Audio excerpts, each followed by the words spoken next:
Ikiwa ni siku ya Jumatatu ya Oktoba 13, karibu sana mtazamaji wa Niako TV kuweza kufahamu zile taarifa za kimichezo kiburudani kutoka nyumbani Tanzania, na taarifa kubwa katika upande wa kimichezo ni hapa kutoka Dar es Salaam Tanzania, ni kwa mabingwa watetezi wa ligi kuu soka Tanzania bara msimu wa 2024-2025, lakini pia ni mabingwa ngao ya jamii katika msimu wa 2025-2026. Hawa ni Yanga Sports Club, ambapo baada pia ya taarifa tetesi mbalimbali kwa muda mrefu leo imeweza kumtangaza kocha msaidizi ama alikuwa kocha wa timu ya taifa ya Malawi Patrick Mabedi kuwa kocha msaidizi wa klabu ya Dar es Salaam Young Africans. Na hapa tunasema kwamba sasa ni Yanga wanafanya sasa kama watani wao Simba Sports Club, kwa sababu Simba wana kocha mwenye pro FIFA license ambaye ni Selemani Matola, lakini wakaweza kumtambulisha na wao kocha wao, lakini ni amekuja kama ni meneja mkuu wa timu hiyo ni bwana Dimitar Pantev, raia kutoka Bulgaria.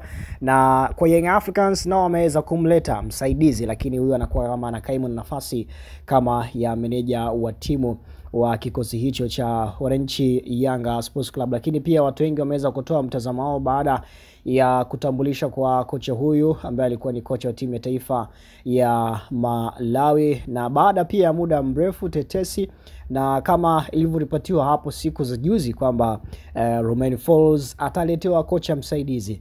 Hatimaye leo Young Africans wamemtambulisha kocha Patrick Mabedi kujiunga na benchi la ufundi la Romain Folz akitokea timu ya taifa ya Malawi. Kocha huyu atakuwa msaidizi ama majukumu yake atakuwa ni moja kati ya wasaidizi chini ya kocha Romain Folz, ambaye akichukua nafasi ya kocha wa msaidizi ambaye alikuwa raia kutoka Hispania akijulikana kama Manu Rodriguez, ambaye aliondoka ama ameondoka Young Africans kwa matatizo ya kifamilia. Hivyo ni kama vile ambavyo inakuwa sasa ni vice versa, kwa maana kwa wana Msimbazi, kwa sababu ni yale ya meneja mkuu na Matola yanaonekana sasa katika mitaa ya Twiga na Jangwani, ambapo meneja mkuu anaandaa timu kwa mbinu zake, kisha siku ya mechi Selemani Matola anasimamia timu. Ndicho ambacho kinakwenda kuonekana sasa katika benchi la ufundi kati ya kocha mkuu Romain Folz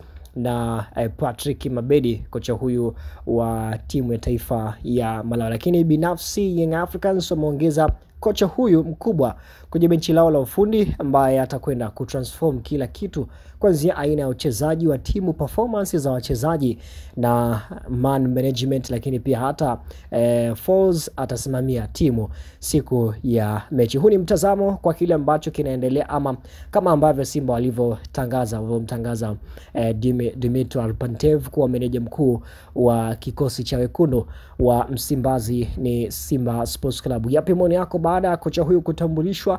Tuandikie maoni yako chini ya video. Hii ni Niako TV, usiache kutufollow kwenye Instagram yetu pamoja na TikTok kwa jina moja la Niako TV. Lakini pia unaweza kunifollow katika Instagram yangu, napatikana kwa jina moja la official Mutra Msanawaji. This is Niako TV, tunasema habari yako ni habari yetu.